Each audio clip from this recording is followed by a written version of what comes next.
आमदार योगेश टिळेकरांच्या मामांची 72 वार करून हत्या करण्यात आली आहे। काही दिवसांपूर्वीच त्यांचं अपहरण झालेलं होतं।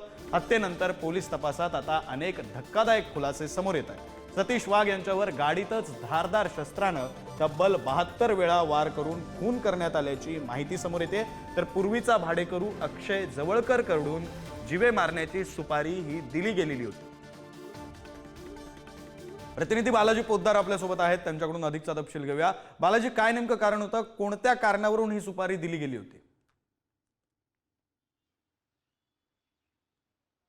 ह्या सगळ्या व्यक्तिगत कारणात व्यक्तिगत दुश्मनी पूर्वमनसे यातून ही सगळी सुपारी देण्यात आलेली होती आणि यासाठी 5 महिने जे आहे ते त्यांच्यावरती नजर ठेवून सगळं हे होतं। कारण सुपारी देणारा जो आहे अक्षय जवळकर याला आता पोलिसांनी अटक केलेली आहे। अक्षय जवळकर आणि सतीश वाघ यांचे जे संबंध होते ते चांगले संबंध नव्हते आणि त्यातूनच हा सगळा प्रकार समोर आलेला आहे। मात्र अतिशय क्रूर पद्धतीने एका अर्ध्या तासामध्ये हा सगळा प्रकार घडला आणि त्यावेळेस 72 वार जे आहेत ते त्यांच्यावर करण्यात आल्याची माहिती या आरोपीने पोलिसांना चौकशीत दिलेली आहे।